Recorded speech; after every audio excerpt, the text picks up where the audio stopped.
Tonight we have a very special story. Correspondent Benjamin Hall returns to Ukraine 20 months after he was seriously injured there while covering the war with Russia. Also on the trip, Executive Chairman and CEO of Fox Corp, Lachlan Murdoch. Benji Hall spoke exclusively with Ukrainian President Vladimir Zelensky about the progress in the conflict and his country's relationship with the U.S. Last time I got onto this train, I was barely alive, badly injured, but we made it out the other side, and today's the day that we're going back. It's been a long journey, and we've come a long way. But inside Ukraine, that victory seems to be getting further away, with the war being called a stalemate and an acknowledgement that it will last for years. Inside Kyiv, we pay tribute to all those who have died, amongst them our colleagues Pierre Zakchevsky and Sasha Kushinova, and we spoke to President Zelensky, both about the successes and the hardships. The eyes of the world have moved elsewhere. They're looking at Israel. How has that affected you? Yes, you are right. It doesn't have good influence on Ukraine. It doesn't help us. But we understand that this is also a challenge for the world, Middle East, the situation in Middle East. And we are trying to help from our side how we can. I know that is really was big wish of Russia to do it. What been done on the Middle East, and with the help of their Iranian partners. A growing number of Americans who think that the money being spent in Ukraine is too much, so that should be spent in America. What would your message be to them to tell them that this war does matter? First of all, to Americans who've been with us during this war, for their support. But of course, if we're speaking about the Congress, about the unity around the help of Ukraine, of course, this month is the difficulties. Many times we are ready for co-production. We're ready, and it can be win-win. We need licenses, and we can produce air defense. We will defend Ukraine, but also when you defend with the great success, the great results, your product, that is the product of the United States, for example, Petros. So the price will be very high. That is business, and that is important. The second, you will when you produce it for Ukraine and with Ukraine, you produce it also with Americans. So the big part will be production in your states, different states, yes, also in Ukraine. That is jobs for Americans and for Ukrainians. It's very important. I hope that Congress will help us, and I hope that the help of United States will be around Ukrainian people, and I hope that the United States will be with us against Russian terrorism. So we are fighting for common values. It's very important, but we are losing our people.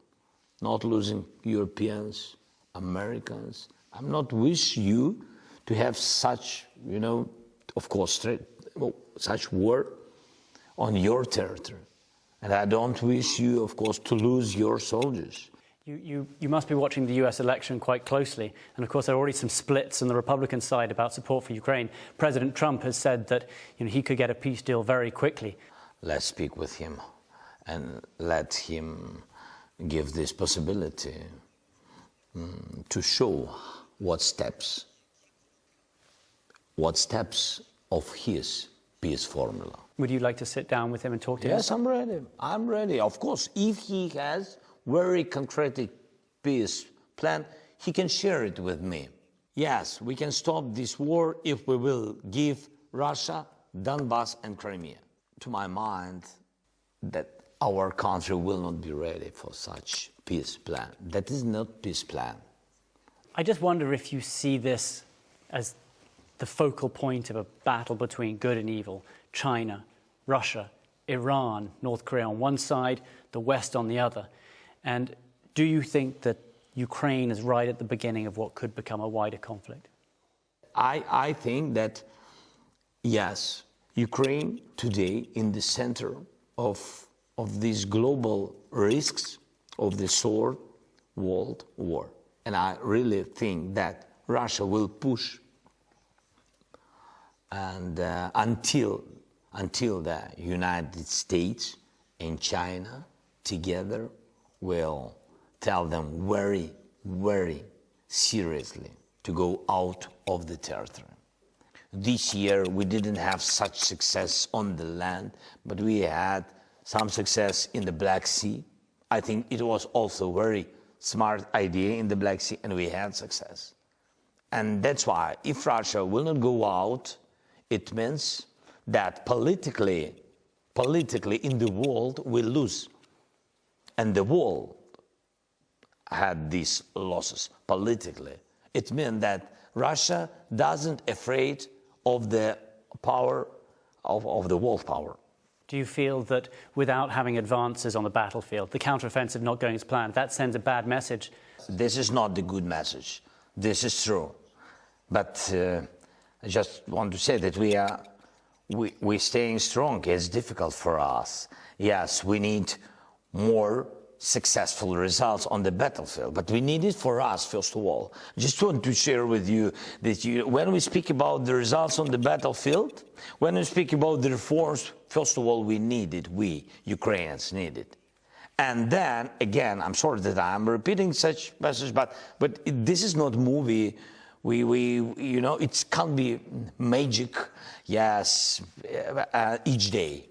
I think that we had success in Crimea, we had success in Black Sea. We really destroyed it, mostly the part of Russian fleet, the Black Sea fleet. We did it, we moved them. They don't have such total influence on the Black Sea region.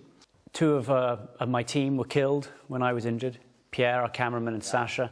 And I know their families obviously would think about that an awful lot, and I wonder if you had a message for them.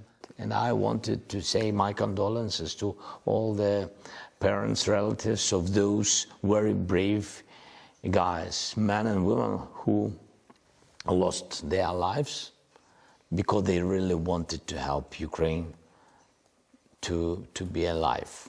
We can't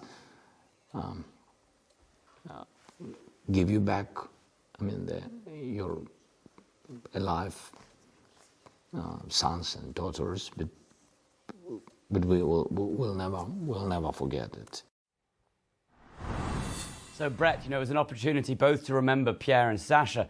It was an opportunity to speak to President Zelensky in a way very few people are able to. And it was also an opportunity to remind people that journalism will never be stopped, despite the dangers. And I think those were the three things that we were really trying to show out there. Benjamin, fantastic job, and it has to be remarkable to head back into that country after all that you did covering there, and then how you came out, as you mentioned at the top, at that train. You know, President Zelensky has been a wartime president now for more than 18 months now. Did you talk to him about how his family is coping with all this? We did, yes. And in fact, the one time that he became somewhat emotional was when he talked about his family. He said that he was fighting this battle for his family as much as he was for Ukraine. And he talked about how his children cried in front of him sometimes. Take a listen. To support your children, sometimes they miss you very much, and sometimes between us they're crying a little bit, and you can't, when they cry, you can't cry, of course. And when you want to support your children or your wife, and sometimes your parents, you have to show that everything is okay. Sometimes find some jokes about it. Jokes help. It's really. And I think that is the comedian in Zelensky coming out again. So he still has that in him. And I know that after the war, he's hoping to get back to something more like that. Yeah. You know, Benjamin, a lot of people obviously assisted in the effort, and that hour special about you getting out was really powerful. Just wondering what you thought as you hit the ground there. You obviously were traveling with Fox Executive Chairman, CEO Lachlan Murdoch, representing all the folks who stood behind you. I mean, we're very proud of how you handled all of it. But your thoughts and feelings when you got on the ground? Well, I think it was a reminder to everyone that together we can do almost anything. And so we went there together as a company. And I was brought out together as a company with the doctors and the nurses and everyone together. So that was on my mind a lot. And I was lucky enough to be able to meet some of the doctors and the nurses who treated me back then. But one of the things that surprised me most is that I was a little bit intimidated when I was heading that way, but I actually got off that train in Kyiv and I felt far more strong than I had before, because I think it reminded me that you can go through absolutely anything. You can be pushed down and bad things can happen, but together, and we can remember this on Thanksgiving, together you can pick yourself up, you can go and do anything you want again. There should be no limits to what you can do. And I think hopefully that's the message that we're trying to convey. As a perfect message for Thanksgiving, and we give thanks for you. Benji, great job. Thanks, Brett. Savoir lire.